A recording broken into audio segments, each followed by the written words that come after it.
Alhamdulillah Rabbil Alamin, wal aqibatu lil muttaqin. Asyhadu an la ilaha illallah wahdahu la syarika lah, wa asyhadu anna Muhammadan abduhu wa rasuluh. Allahumma shalli wa sallim ala nabiyyina Muhammad wa ala alihi wa sahbihi wa man wala, amma ba'd. Bapak-bapak dan ibu yang saya hormati, alhamdulillah kita masih diberi kesempatan oleh Allah untuk bermuajaah. Kita bisa bertemu di forum pengajian yang sama-sama kita selenggarakan ini. Mudah-mudahan apa yang kita kerjakan benar-benar menjadi amal saleh yang mendapatkan ridho dari Allah Subhanahu wa Ta'ala. Bapak-bapak dan ibu yang seperti ini, tadi ternyata dari rumah sudah latihan sabar. Ya, jalan-jalan macet. Jadi pokoknya sudah saya bilang ini kemungkinan terlambat. Ya sudah, mari aja. Kalau hitungan di atas kertas tidak terlambat, tapi tidak selalu pas dengan di atas kertas itu. Nah, hari ini kita akan mengkaji. Sebenarnya ada dua materi yang bersama, tapi karena terlalu panjang, saya potong saja, yaitu al-fana wal baqa.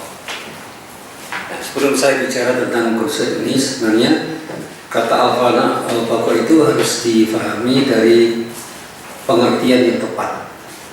Kalau perspektifnya itu tasawuf, sangat berbeda dengan ketika kita bicara tentang konsep al-fana wal baqa dalam pengertian akidah. Karena kita sedang masuk pada wilayah esoterik. Nah, kata-kata fana itu artinya lebur, kemudian baqa itu menetap. Dikatakan bahwa setiap makhluk itu fana, yang baqa itu adalah Allah. Termasuk sifat yang melekat pada Allah itu adalah baqa karena Allah. Dan pada saatnya kehendak Allah itulah yang kemudian akan menjadi baqa karena terdekat dengan baqanya Allah. Nah, seseorang yang dikehendaki Allah untuk berada di sisinya, dia itu akan mengalami dua fase fana dan fase baqa. Fase fana itu adalah fase di mana orang itu mencoba untuk meleburkan diri menjadi makhluk yang menyatu dengan Allah, yang pada saatnya ketika dia menyatu dengan Allah, dia akan berbeda.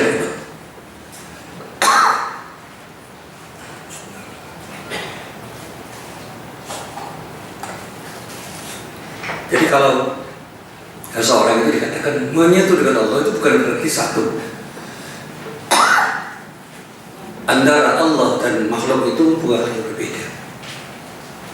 Disebut orang itu menyatu dengan Allah itu karena Allah menghendaki dirinya menjadi bagian dari Allah, sehingga kebenaran yang dimiliki oleh makhluknya itu menjadi kebenaran yang dikehendaki oleh Allah Subhanahu wa Ta'ala. Yang di dalam hati seringkali diungkapkan dan ungkapannya bermacam-macam. Tangan orang itu seperti tangan Allah, kakinya seperti kaki Allah, matanya seperti mata Allah, telinganya seperti telinga Allah, sehingga ketika dia mendengar, melihat, berjalan dan menggunakan seluruh bagian dari anggota tubuhnya, dia akan melakukan sesuatu yang benar-benar selaras dengan kehendak Allah. Nah, itu orang-orang yang sudah mengalami fana fillah, al-fana fillah. Yang ada di dalam dirinya adalah kebenaran dari Allah, tetapi dia bukan kebenaran itu sendiri. Dia menjadi bagian dari kebenaran Allah. Kajian tentang al-fana itu dalam kitab Madarijus Salikin itu sangat panjang. Malam hari ini saya coba untuk saya ringkaskan. Dan ketika Ibnu Qayyim al-Jauziyah itu membahas tentang al-fana yang dikaitkan dengan kajian al-baqa, beliau banyak mengutip pendapat Al-Harawi, seorang ulama yang menulis kitab Manazilus Sa'ili. Yang kitab ini menjadi rujukan Ibnu Qayyim al-Jauziyah ketika menulis kitab Madarij Salikin dengan beberapa koreksi, tambahan, pengurangan, dan juga penyempurnaan, karena ada perspektif yang kemudian muncul dari beliau untuk mencoba menjelaskan lebih dalam dan bahkan mengoreksi sesuatu yang perlu dikoreksi. Ketika Al-Kharawi itu mencoba untuk membahas tentang al-fana, beliau menyitir salah satu firman Allah yang terdapat di dalam surah Ar-Rahman ayat 26 sampai ayat 27. Dikatakan di dalam ayat itu, a'udzubillahi minasyaitonir rajim, kullu man 'alaiha fan wa yabqa wajhu rabbika dzul jalali wal ikram. Semua yang ada di bumi ini akan binasa. Fan itu artinya tidak ada yang tetap. Semua akan binasa, semua akan hilang, semua akan lenyap. Dan tetap kekal wajah Rabbmu yang mempunyai kebesaran dan kemuliaan. Yang kekal itu hanya Allah, yang memang memiliki sifat pokok. Sedangkan manusia itu selalu fana, termasuk bumi dan alam seisinya. Nah, kefanaan yang disebut di dalam ayat ini itu tidak seperti yang dimaksud oleh para sufi pada umumnya, yang seringkali kemudian masuk dalam kajian yang sangat rumit untuk dipahami. Ibnu Qayyim al-Jauziyah itu mencoba untuk menjelaskan lebih sederhana. Yang dimaksud dengan kefanaan di dalam ayat ini adalah kebinasaan dan ketiadaan makhluk, termasuk manusia. Allah memberitahukan, menginformasikan bahwa segala hal di muka bumi itu pada saatnya akan tidak ada karena berasal dari ketiadaan. Mati itu adalah kembali menjadi tiada setelah dia ada karena kehendak Allah. Dulu manusia itu ada sesuatu yang tidak ada, kemudian diciptakan menjadi ada, dan kemudian memfungsikan dirinya menjadi abdun dan khalifah yang pada akhirnya kembali tidak ada lagi dalam kematian menuju keabadian bersama Allah. Itu yang seringkali dikatakan oleh Ibnu Qayyim al-Jauziyah ketika mengkaji tentang fana dan baqa. Nah, ketika manusia itu fana, dia meletak pada siapa, pada kehendak Allah untuk bersanding dengan takdir Allah. Jadi takdir Allah itu menjadi baqa karena kehendak Allah. Jadi karena Allah itu baqa, maka segala hal yang terkait dengan Allah itu menjadi baqa, sehingga dikatakan takdir itu adalah baqa karena Allah. Termasuk ketika manusia kembali kepada Allah, maka dia menjadi makhluk yang berada di dalam baqa'nya Allah. Sehingga ketika dia masuk surga, dia baqa karena kehendak Allah. Ketika dia tidak neraka, dia bisa baqa karena kehendak Allah, sehingga dikatakan khalidina fiha abada. Jadi keabadian di dalam kaitannya dengan manusia itu tidak abadi karena dirinya, tapi karena kehendak dari Allah Subhanahu wa Ta'ala. Jadi kalau ada orang yang mengatakan tidak ada abadi, tidak ada keabadian, tidak ada yang abadi selain Allah, itu betul. Tetapi ketika Allah menghendaki sesuatu itu abadi, termasuk sifat yang melekat pada diri Allah, maka keabadian itu ada karena Allah. Jadi itulah yang disebut dengan abadi karena Allah, bukan abadi karena dirinya sendiri. Dan inilah yang kemudian dibahas di dalam konsep fana dan baqa di dalam kitab Madarij Salikin. Jadi ketika Allah mengatakan dengan pernyataan kullu nafsin dha'iqatul maut, itu adalah pernyataan yang menegaskan bahwa setiap yang berjiwa itu akan merasakan mati, karena jiwa itu diambil dari jasad yang ditempati oleh jiwa itu. Sehingga orang itu akan mati karena apa? Jiwanya diambil kembali oleh Allah, sehingga jasadnya terkubur di dalam kuburan tanpa jiwa, tanpa roh. Sehingga ketika orang disebut dengan pribadi, itu kan disebut dengan syakhsun. Pada syakhsun itu ada jasad dan ada ruh. Nah, jasad itu kemudian masuk ke dalam diri yang kemudian menyatu dengan ruh, dan disitulah kemudian ada kata-kata nafsu. Nafsu itu kemudian dianggap sesuatu yang menghidupkan jasad karena ruh berfungsi di dalam jasad itu. Sehingga ketika manusia itu dipanggil kembali oleh Allah, tidak dipanggil jasadnya, tidak dipanggil ruhnya, tetapi dipanggil nafs, jiwanya. Sehingga dikatakan, ya ayyatuhan nafsul mutmainnah, irji'ani ila rabbiki radiyatan mardiyah, fadkhuli fi ibadi wadkhuli jannati. Jadi nafs itu disebut karena apa? Di dalam diri manusia itu ada titik temu antara ruh dan jasad, yang kemudian titik temu itu dinamakan nafs. Sosoknya namanya syahs. Nah, di dalam kaitannya dengan masalah ini kemudian ada dua orang ulama yang menjelaskan. Al-Kalbi dan Qatil menyatakan ketika ayat turun maka para malaikat pun berkata, semua penghuni bumi ini akan binasa. Ketika Allah menurunkan ayat dan tetap kekal wajah Rabbmu, mereka bertambah yakin tentang adanya kebinasaan itu. Dikatakan wayabqa wajhu rabbika dzul jalali wal ikram, itu adalah pernyataan untuk menegaskan betapa tidak mungkin selain Allah itu tidak akan binasa, semua akan binasa kecuali Allah sendiri. Nah, sementara itu Asy-Sya'bi mengatakan, jika engkau membaca ayat semua yang ada di bumi ini akan binasa, janganlah engkau berhenti hingga engkau melanjutkan dan tetap kekal wajah Rabbmu yang mempunyai kebesaran dan kemuliaan. Artinya apa? Jangan pernah kita membaca ayat 26 pada surat Rahman itu kemudian berhenti. Itu Allah terangkan. Harus dilanjutkan pada ayat 27 untuk memantapkan pemahaman tentang fananya manusia dan bakaunya Allah. Supaya nanti tidak melompat. Sekali lagi kita tegaskan, yang bakau itu hanya Allah, yang tetap hanya Allah. Semuanya selain Allah itu fana. Tetapi yang fana itu akan kembali pada al-baqo, yaitu Allah, dan dia akan menjadi baqo karena Allah. Itu saja yang penting dipahami. Jadi baqonya itu bukan karena dirinya sendiri, tapi baqonya itu karena Allah, karena dia dipanggil oleh Allah bersama Allah.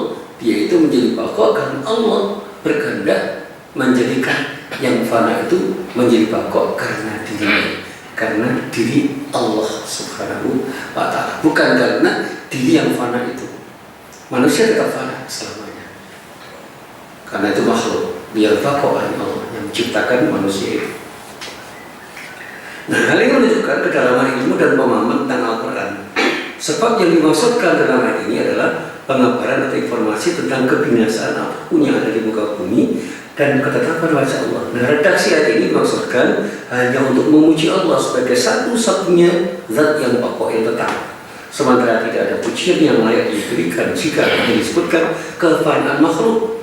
Pujian diberikan kepada ketetapannya atau pokoknya setelah fananya makhluk Allah itu, seperti yang ada di dalam firman Allah di dalam surat Al-Qasas ayat 48, kullu syai'in halikun illa wajhah. Semua hal, tiap-tiap sesuatu pasti binasa kecuali wajah Allah. Itu artinya diri Allah sendiri yang tidak akan binasa.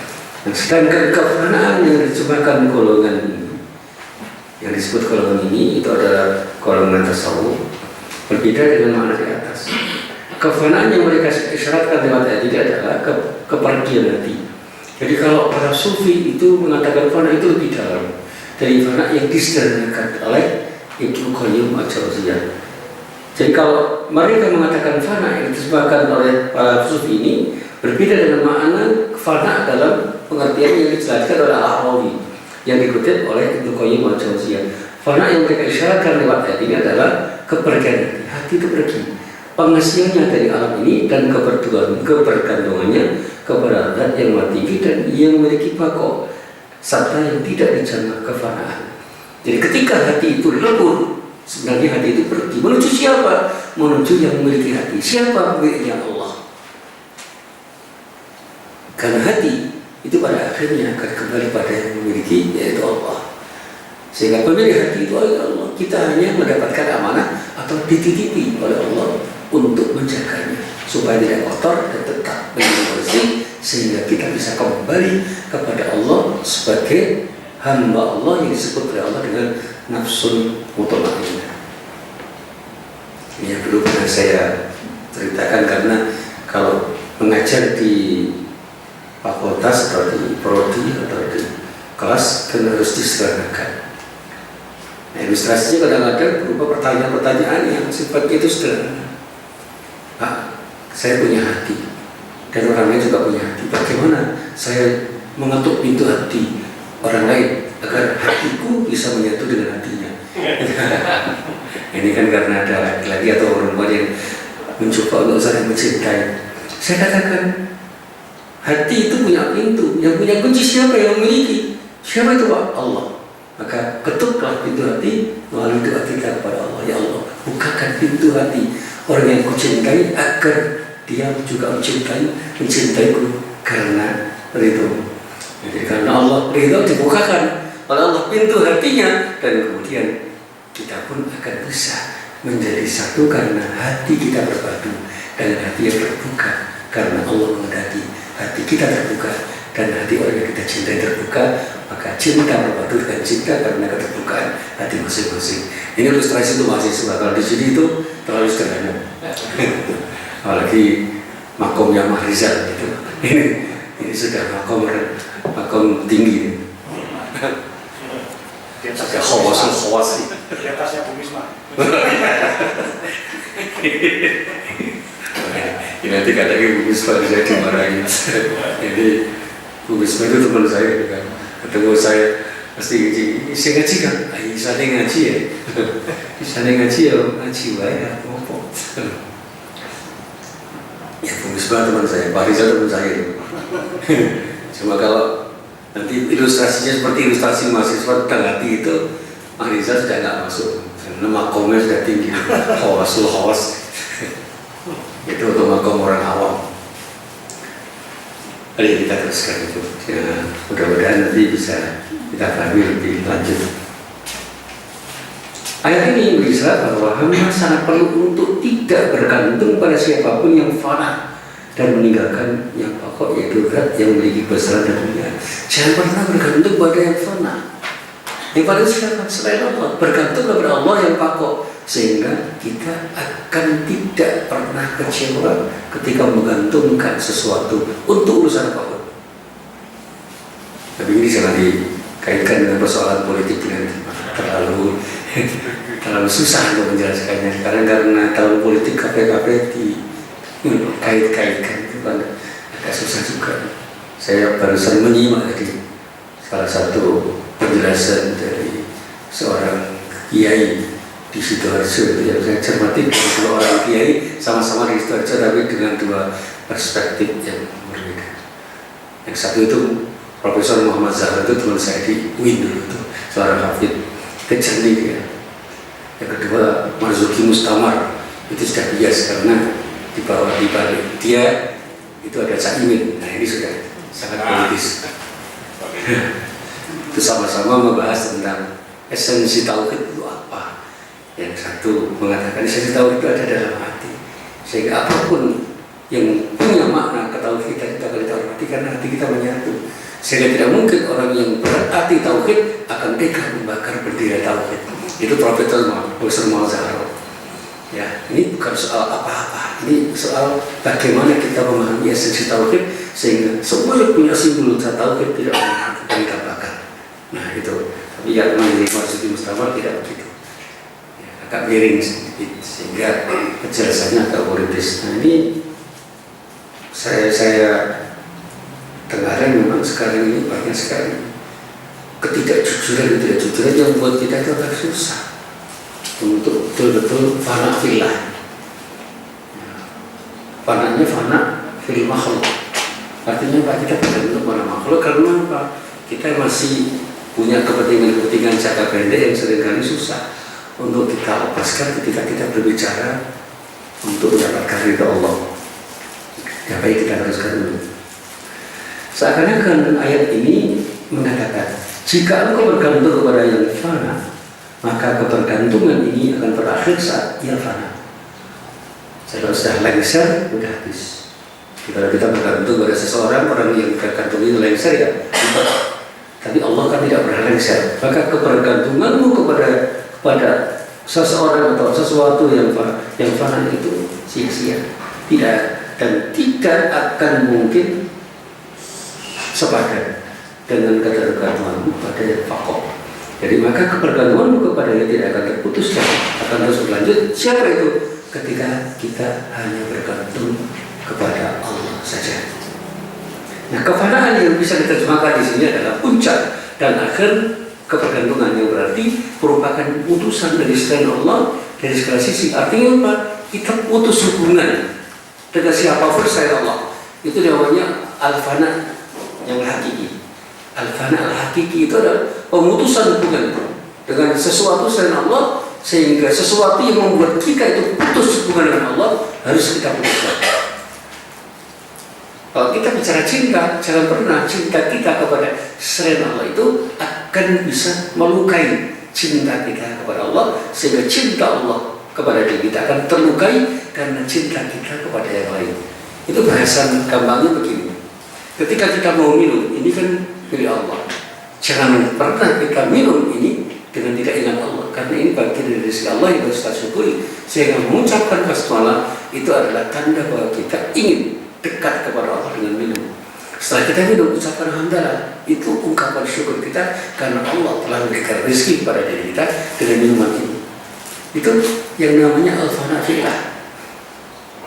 Sebenarnya kalau kita memandang ini itu sesuatu yang profan, artinya tidak ada nilai kesakralannya, ini kita anggap sebagai benda yang tidak sama sekali terikat dengan Allah. Disitulah kemudian pemikiran sekuler itu akan menjadikan kita lupa selamanya kepada Allah. Termasuk gejala alam itu tidak mungkin lepas sama sekali dengan Allah. Seolah-olah makhluk itu hanya manusia, padahal angin itu makhluk Allah, bumi isinya itu makhluk Allah, api itu makhluk Allah, air itu makhluk Allah. Di ketika api yang seharusnya membakar oleh Allah itu diminta untuk tidak membakar, jadilah tidak membakar.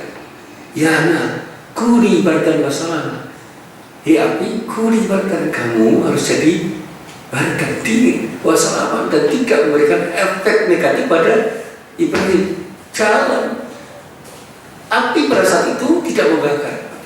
Tapi apakah Ibrahim itu kepala api? Tidak. Dia tidak terdampak negatif oleh api karena ridha Allah, karena Allah memerintahkan makhluknya yang bernama api untuk tidak membakar untuk sementara waktu, yang itu disebut mukjizat. Apakah manusia itu bisa berjalan di atas air seperti Musa ketika berjalan di laut dengan tongkatnya? Bukan itu maksudnya. Tentu saja itu adalah izin Allah. Laut yang dipakai oleh Musa yang seharusnya tidak mungkin Musa itu berjalan di atas laut dengan izin Allah, semua jadi mungkin. Sehingga ketika izin Allah tidak diberikan kepada Fir'aun dan tentaranya, Fir'aun tenggelam, sementara Musa selamat.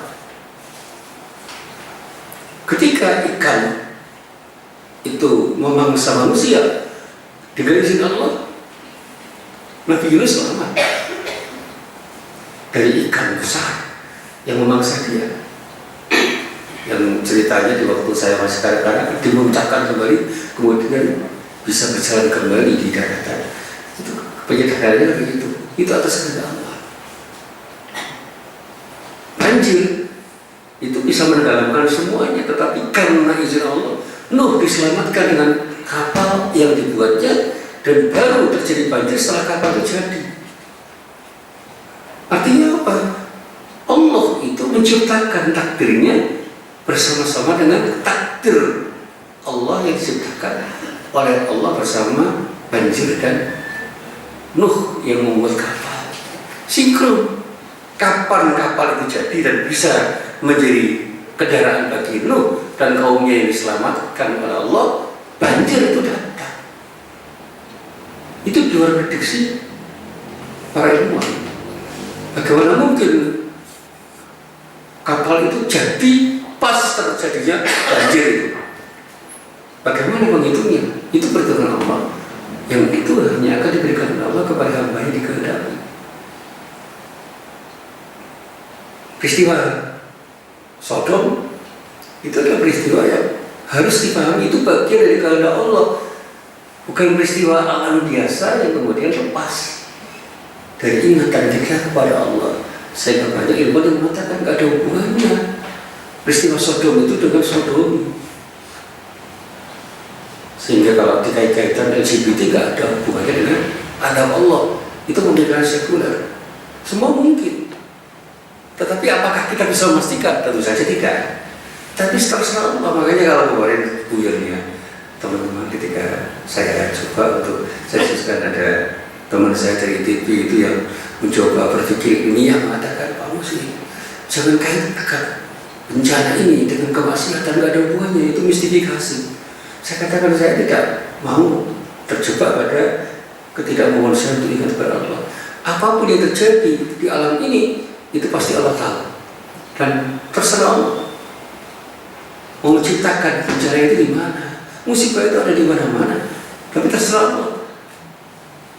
Jadi dia langsung menegaskan, andai kata kemaksiatan itu menjadi sebab dalam gempa yang terjadi di Pangandaran, mestinya tidak perlu Donggala yang terjadi gempa.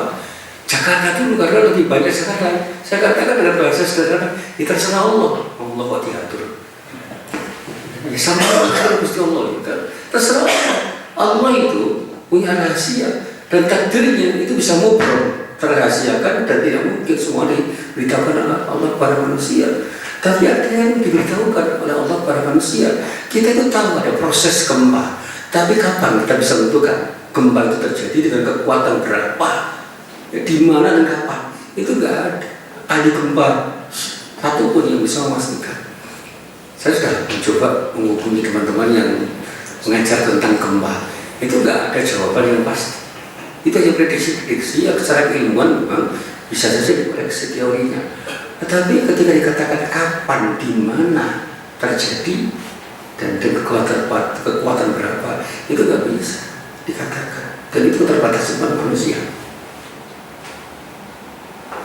Ya baik, kita teruskan. Nah, kefanaan yang bisa diterjemahkan di sini adalah puncak yang akhir dari keberadaan yang berarti merupakan putusan dari selain Allah dari segala sisi. Karena itu Al-Kharabi mengatakan kefanaan dalam masalah ini adalah pelenyapan selain Allah secara ilmu, lalu ada pengingkaran lalu kebenaran. Jadi kalau dalam bahasa kita sehari-hari kita bisa mengatakan ilmu yakin. Ilmu yakin itu artinya apa? Secara ilmiah kita paham. Sehingga kita bisa mengingkari sesuatu yang tidak ilmiah. Tapi ketika kita itu mengatakan ini benar, itu sudah hakul yakin. Orang bisa melihat sehingga mengatakan ayam yakin. Tadi saya lihat. Dan orang semakin yakin ketika ilmunya sampai untuk mengatakan benarnya apa yang dilihat. Tapi kalau sudah sampai hakul yakin, itu soal iman. Itu nggak bisa diganggukan. Keyakinan Abu Bakar terhadap berita tentang Isra Mi'raj itu nggak bisa dibuka. Karena Abu Bakar nggak pernah bertanya tentang benda tidaknya peristiwa yang diceritakan oleh Nabi Muhammad SAW, karena dia yakin bahwa Rasulullah nggak pernah berbohong. Sehingga nggak perlu dianalisis. Termasuk berita tentang kematian, berita tentang kiamat, surga neraka. Itu bukan hanya ilmu yakin, itu hakul yakin harus. Termasuk bagaimana Allah memberikan rezeki kepada kita, itu caranya bagaimana? Hakul yakin Allah punya cara yang tidak semua diketahui manusia. Nah, kemarin kalau ngajar ibu-ibu, manusia apakah jodoh itu sudah ditakdirkan? Saya katakan takdir itu milik Allah. Jadi kita itu harus mencari, berproses untuk mendapatkan takdir Allah. Dan kita tidak bisa memastikan. Ini saya buyarnya dengan Mahrisa dan kawan-kawan lain. Teman semua alim itu, ya kita kan sama-sama berjuang. Saya dan Mahrisa itu berjuang mendapatkan jodoh saya. Saya dapat anak walimat, dia dapat guru walimat tuh, lebih hebat dia. Istri Mahrisa guru walimat saya, istri saya murid walimat, jadi lebih sedikit bagongnya di atas di atas kalian. Tidak lagi bujuri juga. Enggak mungkin marah Bu Bisma itu. Kamu bisa kalau ijazah saya itu curang mengkader tiba dulu ya. Mengkader tiba dulu, saya katakan pada Bu Mariza, itu yang namanya trainer yang bertanggung jawab. Karena apa? Itu namanya pengkaderan berkelanjutan. Ini menurut saya, murid saya juga tanya itu. Istilahnya maklumat iya, itu yang saya kader dulu. Dan saya kader baik-baik ya sudah, saya lanjutkan. Saya cerita istri saya itu namanya pengkaderan berkelanjutan. Itu namanya trainer yang bertanggung jawab. Tapi itu karena untuk membela diri aja. Ya, sama-sama kita itu berjuang untuk apa saja. Tapi ternyata tidak semua yang kita rencanakan itu berhasil kok. Bahkan yang di luar rencana banyak. Mariza pernah punya cita-cita jadi guru madrasah yang enggak mengajar saja dulu. Ketika di Mu'alimin sama-sama saya juga tidak pernah membayangkan jadi guru, jadi dosen. Saya begitu lulus jadi guru Mu'alimin. Setelah jadi guru Mu'alimin ditarik ke UMJ jadi dosen. Kok ya begitu? Dan saya tidak pernah punya pikiran akan jadi mubalek seperti malam ini. Karena saya dulu mengagumi Pak HR itu dengan sangat kagum, karena Pak HR itu bisa ngomong berjam-jam tanpa teks. Kok iso? Gitu. Kok iso? Tapi begitu kita sudah jadi mubalek itu ternyata tidak ada yang sulit itu. Yang mubalek itu hubungi tolak, biarkan mengatur. Kan jam berapa sih itu? Karena apa saja bisa dikembangkan kok. Karena keterampilan itu terlatih. Nah, ini yang sering saya sampaikan untuk meyakinkan bahwa ada sesuatu yang tidak kita rencanakan dan itu terjadi. Dan banyak yang kita rencanakan tidak berhasil kita raih. Serahkan semua Allah. Makanya setiap ikhtiar yang kita lakukan, kita berdoa kepada Allah. Mudah-mudahan Allah ridho dan selanjutnya kita bersikap tawakal hanya kepada Allah.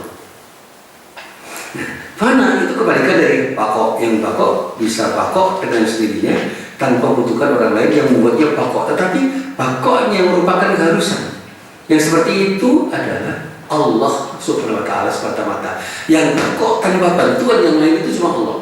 Sedangkan selain Allah itu menjadi pakok karena pakoknya Allah, karena ada yang menghendaki pakoknya atau ada sesuatu yang mengakibatkan sesuatu itu pakok. Karena sesuatu itu tidak bisa menjadi pakok dengan sendirinya kecuali Allah.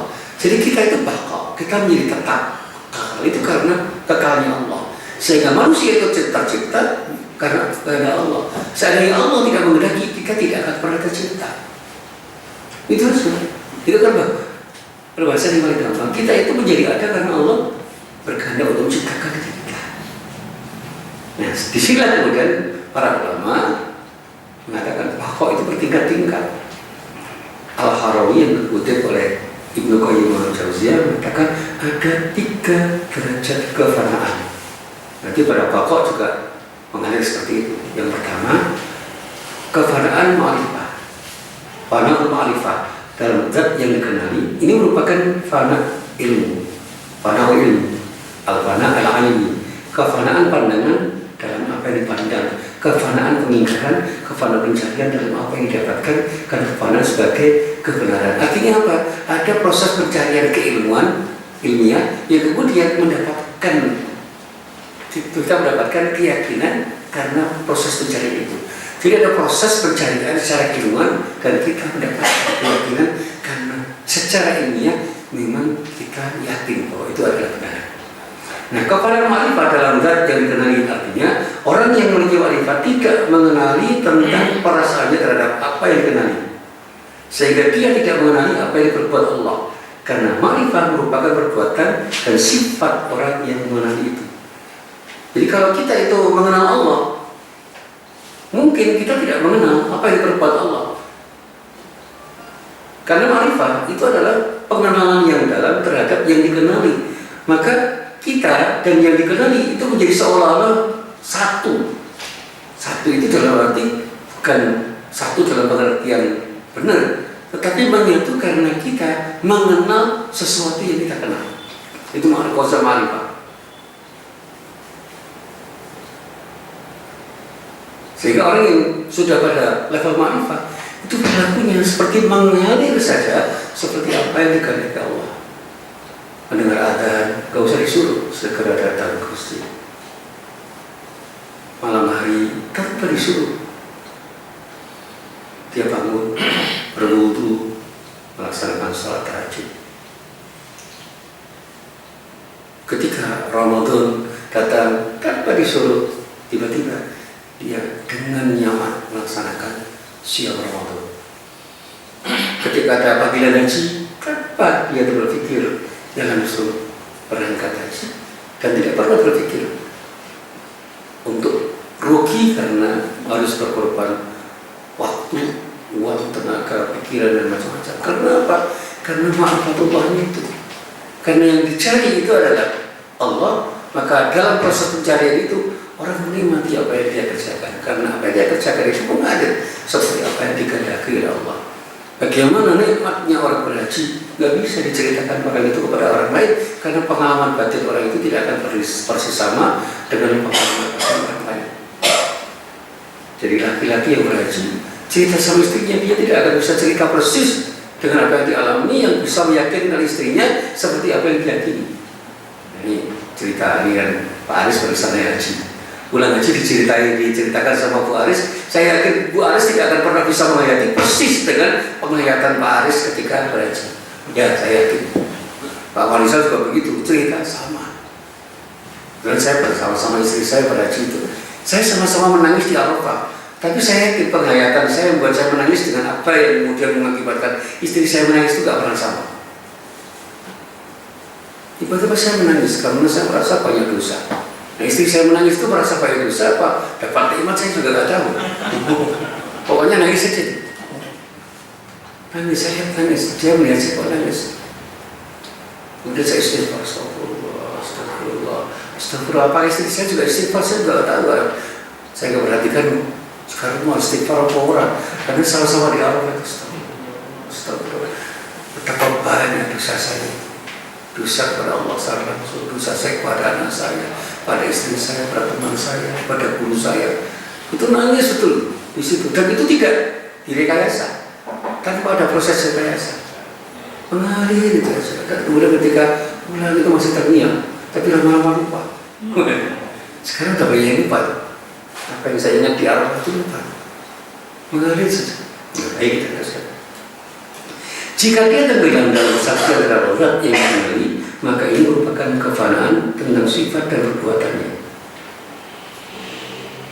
Karena ma'rifah lebih tinggi derajatnya daripada ilmu dan juga lebih khusus, maka kefanaan ma'rifah tentang zat yang dikenali merupakan keharusan bagi kefanaan ilmu dalam ma'rifah. Jadi ilmu itu lebih rendah nilainya dari ma'rifah. Nah, tentang kefanaan pandangan dalam apa yang dipandang, maka pandangan di atas ma'rifah, maka pandangan itu di atas ma'rifah. Jadi kalau kita itu memandang sesuatu dan kemudian kita mengenali apa yang kita pandang, disitulah sebenarnya proses ma'rifah berjalan. Berpandang ada ma'rifah, proses ma'rifah berjalan. Tahu-tahu bisa tersenyum, tertawa, menangis karena memandang sesuatu. Karena selama kita memandang itu ada proses penghayatan terhadap apa yang kita pandang. Semakin lama kita memandang dan penghayatan kita itu sebagai tinggi terhadap apa yang kita pandang, disitulah kita akan semakin mengenali apa yang kita pandang. Itu proses ma'rifah. Dan ma'rifahnya orang terhadap sesuatu yang dipandang itu membuat orang itu tidak pernah kaget terhadap sesuatu yang pernah dipandang. Karena apa? Dia sudah akrab dengan apa yang dipandang.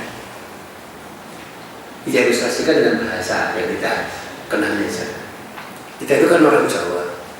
Ngomong bahasa Jawa itu kan sudah pada level tertentu, hanya sedikit merasakan, nggak pernah mikir tuh. Bagi orang yang senang misuh itu kan fasih banget misuh. Karena apa? Misuh itu bagian dari kesadaran diri. Sehingga apapun yang membuat dia kaget misuh.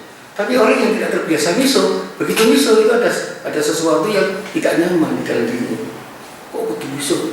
Tapi kalau yang senang misuh itu orang-orang misuh segitu kelangan. Iya, misuh. Orang yang menggunjing, maaf itu. Orang yang suka menggunjing itu sehari tidak menggunjing, ada sesuatu yang kurang. Terasa ada sesuatu yang kurang. Sampai pada level tertentu ya. Ngaji seperti ini. Ini kan panggilan hati. Kalau bukan panggilan hati, malah suruh kita ngaji. Ahad malam kesel-kesel ngaji. Macet kan? Iya, saya macet ya. Itu bagian dari proses untuk ma'rifah. Kesabaran itu kan tidak bisa tiba-tiba datang. Itu hasil dari sebuah proses berlatih dan berlatih. Dan cinta Allah di situ. Kita dicintai Allah untuk menjadi orang yang sabar. Jadi musibah yang diberikan Allah, termasuk musibah macet, itu bagian dari cinta Allah untuk melatih kita agar kita bersabar. Nggak perlu kita sesali. Makanya orang yang punya ma'rifah kepada Allah itu nggak pernah sedih ketika mendapat musibah. Karena apa? Setiap kena musibah langsung yang diingat Allah. Inna lillahi wa inna ilaihi raji'un. Semua itu Allah kan. Dan akan kembali kepada Allah. Nggak usah resah dan gelisah. Biasa aja kena musibah. Makanya ada orang yang kena musibah tetap tersenyum. Karena apa? Dia yakin ini adalah bagian dari cinta Allah untuk mengingatkan dirinya supaya tidak pernah lupa kepada Allah. Semakin banyak musibah, dia semakin yakin ini adalah bagian cinta Allah. Jadi sikap orang terhadap musibah itu kan bisa berbeda-beda. Nah, bagi orang yang sudah melakukan proses ma'rifah, musibah yang dia alami itu akan membuat dia semakin dekat kepada Allah. Dan itu tidak bisa dipaksakan pada orang lain.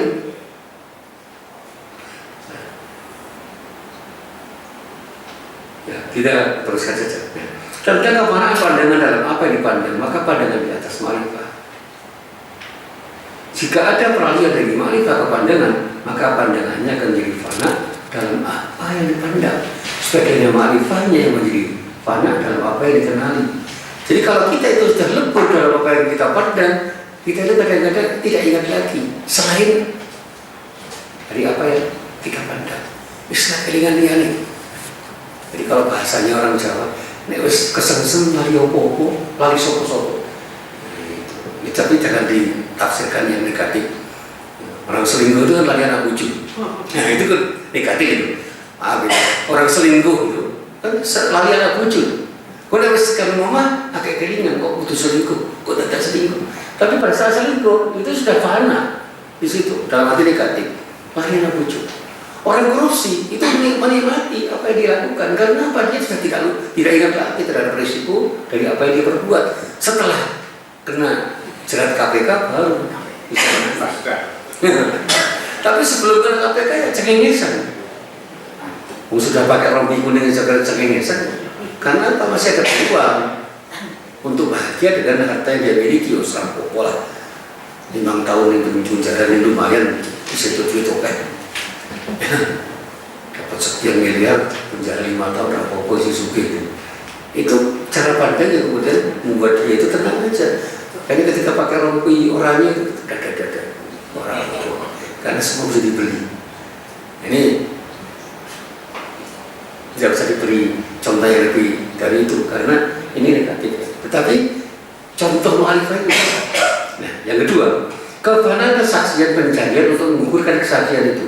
Nah, kefanaan kesaksian ilmu untuk mengukurkan kesaksian dan kefanaan kesaksian pandangan untuk mengukurkan kesaksiannya. Ini fase-fase berikutnya. Ada kesaksian pandangan. Ini nanti pada saat itu bisa kita jelaskan. Derajat ini lebih tinggi daripada derajat pertama karena lebih jauh dalam kefanaannya, sehingga di dalam hati mereka tidak ada kesibukan untuk mengingat keadaan dan kedudukan diri sendiri karena sibuk dengan Allah, Rabbnya. Jadi kalau orang itu sudah mengenal Allah, maka pengenalan terhadap dirinya itu tiba-tiba bisa semakin berkurang. Sehingga apa? Dalam leburnya dia kepada Allah itu, dia kadang-kadang tidak ingat pada dirinya. Orang yang beristighfar, dia itu menangis karena apa? Dia ingat pada dosanya dan yang diingat siapa? Allah yang akan berikan azab karena dosa yang pernah dia perbuat. Sehingga dengan dirinya sendiri sudah tidak ingat. Ya. Apalagi rumahnya, istrinya, anaknya. Itu dalam zikir yang dia ucapkan, misalnya dalam istighfar, itu membuat dia fana. Karena pada saat zikir mengucapkan astagfirullah, yang diingat hanya Allah, kok dia fana. Sehingga kesaksiannya ketika dia beristighfar itu membuat dia lupa kepada yang lain. Coba kita renungkan secara sederhana. Pada saat kita itu sudah mengakui sesuatu, maka keagungan kita pada sesuatu itu bisa merupakan yang lain. Kita ingin beli motor, beli mobil, beli rumah misalnya. Di situ di pameran ada beberapa mobil dengan berbagai merek dan spesifikasinya, motor juga begitu. Pada saat memilih itu kita masih belum fana. Tapi begitu kita sudah menetapkan ini maka yang lain kita lupakan.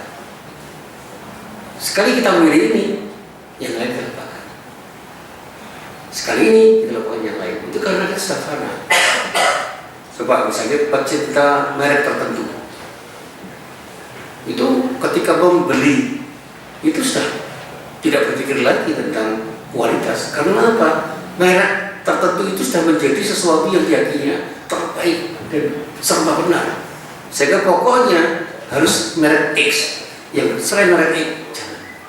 Nah sekarang kalau kita artikan dalam pengertian positif, nah ketika kita sudah fana dalam Islam, maka selain Islam itu bukan apa-apa dan bukan siapa-siapa. Termasuk ketika kita masuk dalam al-fana fillah, selain Allah bukan siapa-siapa. Karena apa? Yang ada dalam pandangan kita, benak kita, dan hati kita itu hanya Allah. Sehingga ketika disebut nama Allah, bergetar hati kita. Ketika ada yang menghina Allah, kita marah. Nah, itu yang dikatakan oleh Profesor Muhammad Zahra itu.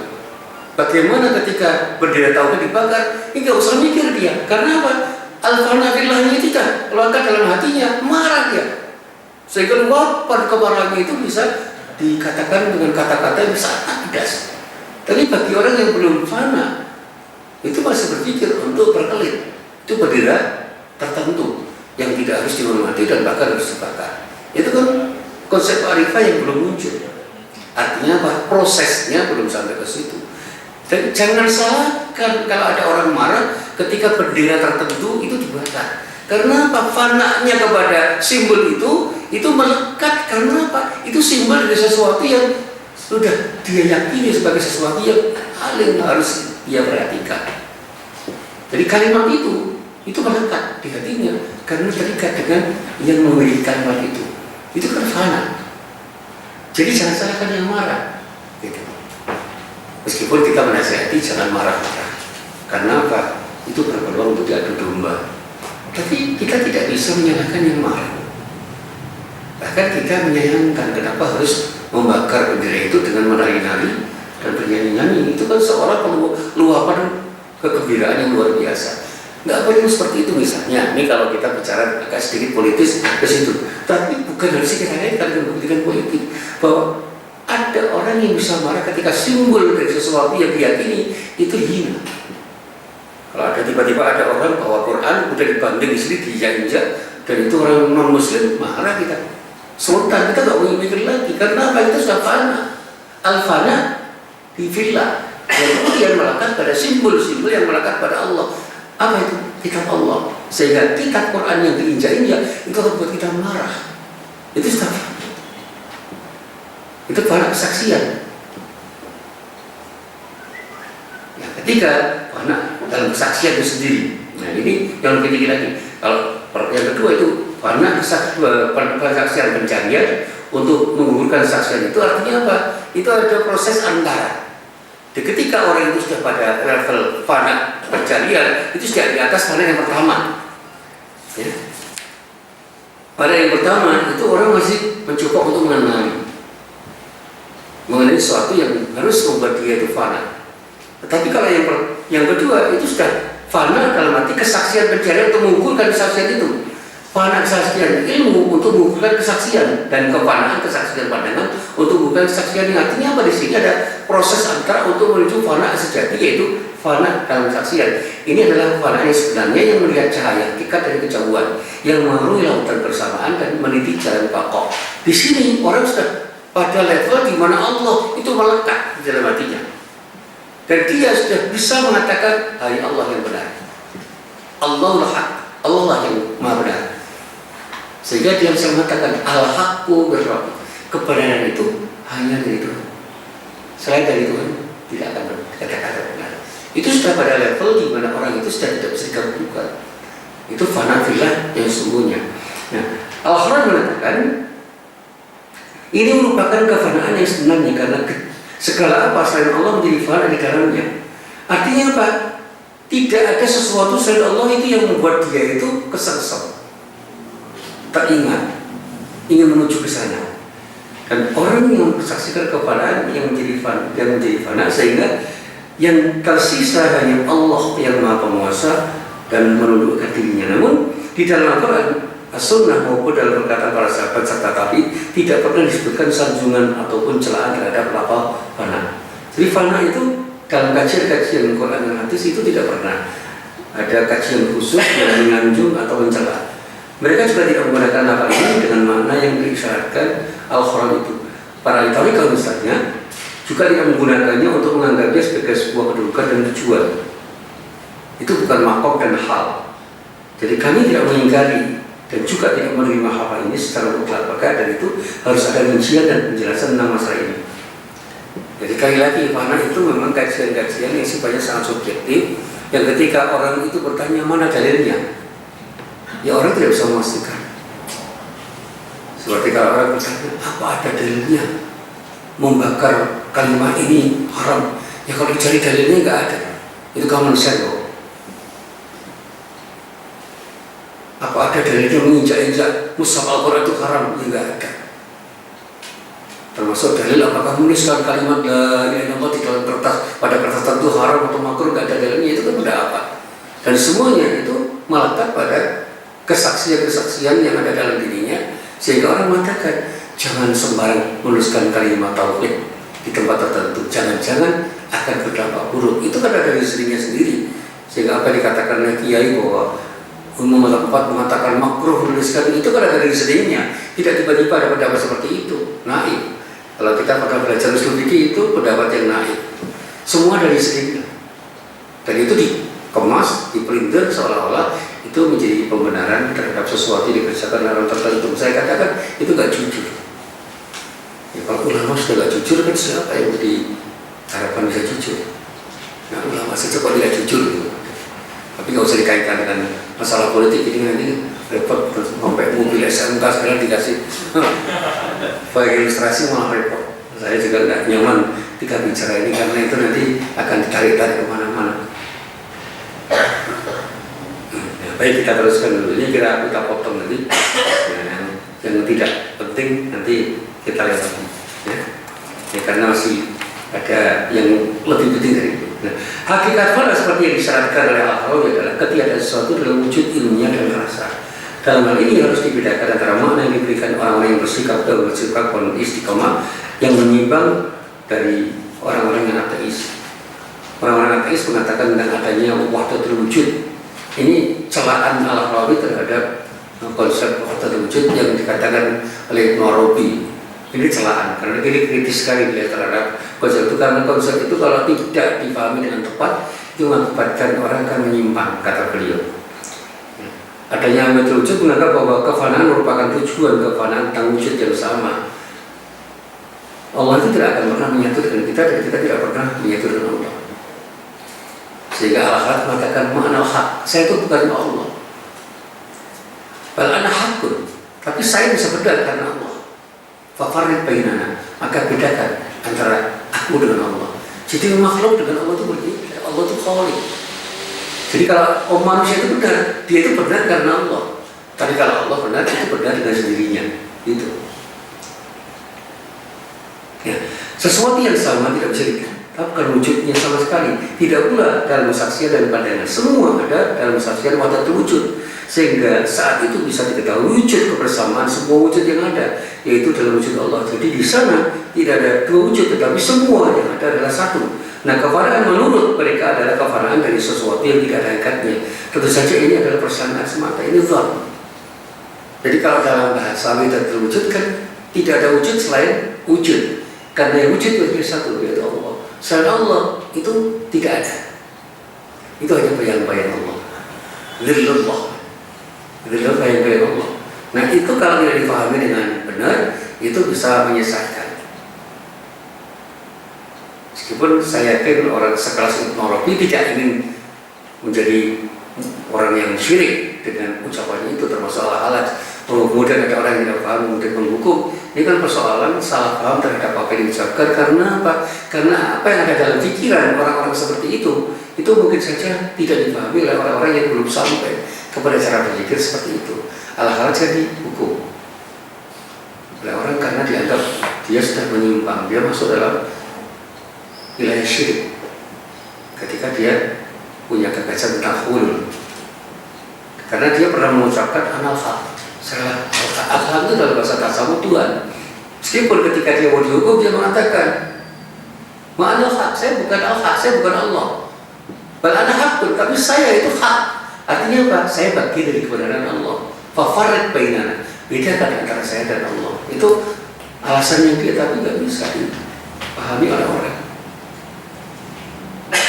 Ya, kita teruskan dulu. Orang-orang yang bersikap istiqomah dan ahli tauhid mengisyaratkan kefanaan pada dua perkara yang satu lebih tinggi daripada yang lainnya. Kefanaan dalam kesaksian rububiyah dan qayyumiyah. Di sini ada kesaksian terhadap kesendirian Allah dalam diri sendiri, mengatur, mencipta, memberi rezeki, memberi, mencegah, memberi manfaat dan madarat, dan semua wujud diperlakukan dan bukannya yang melakukan. Jadi wujud itu diperlakukan, bukan yang melakukan. Dalam semua perbuatan hamba berlaku hukum rububiyah, dan dia tidak berkuasa sedikit pun atas dirinya dan juga orang lain. Hukum rububiyah itu hukum yang terkait dengan kekuasaan Allah yang tidak mungkin dilanggar oleh manusia. Sehingga sekuasa apapun manusia itu tidak berkuasa karena ya harus mengikuti kuasa Allah untuk dijalani oleh manusia.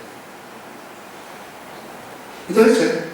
Kalau bahasa sederhananya gini, kita itu sebenarnya punya hukum yang ditetapkan oleh Allah dan itu kita alami di dalam kehidupan kita. Kalau kita tidak mau makan, lapar. Tidak mau minum, haus. Tidak mau tidur, ngantuk. Itu hukum Allah. Dan itu dikatakan hukum-hukum rububiyah. Termasuk ketika kita itu ingin mendapatkan surga, tidak mungkin surga kita dapatkan kecuali dengan taat.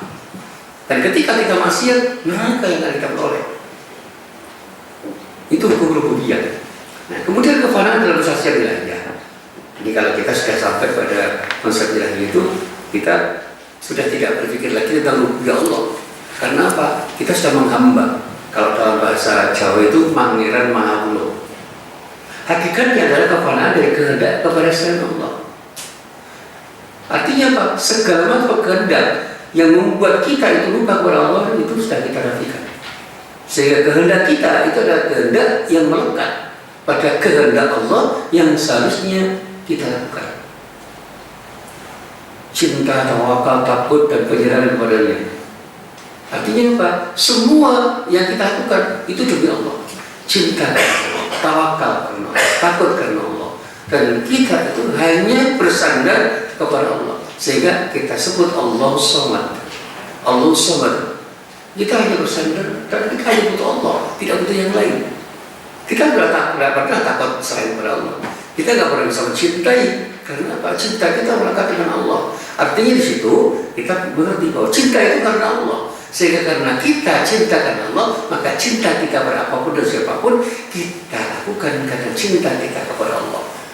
Maka tidak mungkin kita mencintai sesuatu yang bisa mengurangi atau mengotori cinta kita kepada Allah. Ini yang kemudian diungkapkan oleh banyak sufi. Rabi'ah Adawiyah itu berkilah. Dia tidak mau menikah dengan laki-laki, dan laki-lakinya itu dia mengatakan tidak ada ruang di dalam hatiku untuk mencintai selain Allah, dan tidak ada ruang di dalam hatiku untuk menerima cinta selain cinta Allah. Karena di dalam hatiku sudah penuh dengan cintaku kepada Allah dan cinta Allah pada diriku, maka aku tidak perlu lagi untuk mencintai orang lain dan menerima cinta orang lain, termasuk laki-laki. Ketika aku mencintai laki-laki, maka saya harus mengurangi cintaku kepada Allah di dalam hatiku. Artinya apa? Ada luka di dalam hatiku karena saya sudah mengurangi cintaku kepada Allah.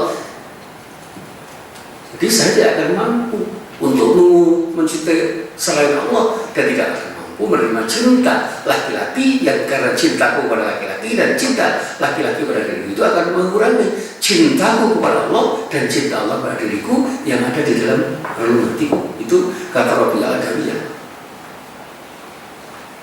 Kesepahatannya kan bisa sampai ke situ, sehingga sampai akhir hayat kan dia nggak menikah. Dan kalau itu kemudian dipahami sebagai sebuah keyakinan yang menjadi bagian dari keinginan orang Islam, ya bukan. Itu orang yang laki-laki, sakit maulana. Makanya saya ilustrasikan ketika saya ngajar tasawuf di UMY. Menurut Pak Muslim, apa yang dikatakan? Itu adalah bagian dari pembelaan diri. Dan disitulah saya harus mengatakan Rabi'ah Adawiyah gagal. Gagal bagaimana maksud? gagal untuk menjadikan cintanya kepada laki-laki itu dalam rangka untuk mencintai Allah, dan gagal dia memahami cinta laki-laki sebagai bukti cinta Allah kepada dirinya. Aku cintai Allah, dan karena cinta kepada Allah, ku cintai laki-laki karena Allah, dan ku terima cinta laki-laki karena dia mencintaiku karena Allah. Mestinya begitu. Dan itu sudah berhasil Pak Musi lakukan? Ya belum. Karena itu proses sebenarnya. Saya itu mencintai istri saya karena Allah apa bukan, saya juga gak yakin betul. Cinta saya apa? Kalau dicek dengan yang lain. Wah, itu provokasi. Ini Pak Marzali, Pak Yahya provokasi. Ini Pak ini, Bapak yang sama Ibu ini jangan terprovokasi oleh Pak Yahya. Iya, makanya ketika saya ngisi pengajian itu Pak Isi di BPS dulu, karena Pak Bukhari Mamang minta tentang masalah poligami saya, diskusi dengan Pak Yunahar, Pak pendapatnya mirip. Pak Yunahar itu orang yang sangat mengerti arti penting poligami, tetapi orang yang paling takut untuk poligami karena Pak Yunahar mengatakan, saya tidak ingin berbahagia di atas penderitaan orang. Dia membayangkan kalau dia poligami istrinya gak bahagia. Pak Yunahar perlu dibuktikan kalau Pak Yunahar berpoligami kira-kira istrinya bahagia enggak? Oh, enggak usah dibuktikan Pak Musi. Enggak perlu dibuktikan yang ini. Dan ketika saya ditanya begini, Bu, saya tidak ingin mencari kebahagiaan di atas penderitaan orang lain. Dan ketika istri saya itu bahagia karena menjadi istri saya, dan saya itu bahagia karena punya istri yang namanya Purawiyah itu, saya akan menikmati ini. Ini bagian dari cinta saya kepada Allah. Wah, Ibu Aisyah tepuk tangan. Karena saya itu jujur atau tidak, saya juga nggak tahu. Ini jujur banget. Maaf ini Bu, saya ketika ngomong seperti jujur apa enggak saya nggak tahu, karena saya kok dimarahin. Kalau saya ngomong mengalir itu nanti dimarahin Ibu Aisyah, repot, reso balik gitu. Ayo, ini sekedar untuk ilustrasi saja. Ya, dengan cinta kepada Allah maka ada kefanaan. Dari cinta kepada selainnya, yaitu kita sudah tidak perlukan cinta kepada selain Allah. Hakikat kefanaan ini merupakan pengesahan Allah dalam cinta. Hakikat ini mengatakan hakikat ini adalah hakikat kefanaan, merupakan pengesahan Allah dalam cinta, pengesahan Allah dalam harapan, pengesahan Allah dalam takut, dan pengesahan Allah dalam pengagungan dan pemuliaan terhadap Allah. Itu yang namanya konsep tauhid yang benar. Jadi fana itu konsepnya tauhid, tauhidullah, kira-kira begitu. Inilah yang bisa saya sampaikan.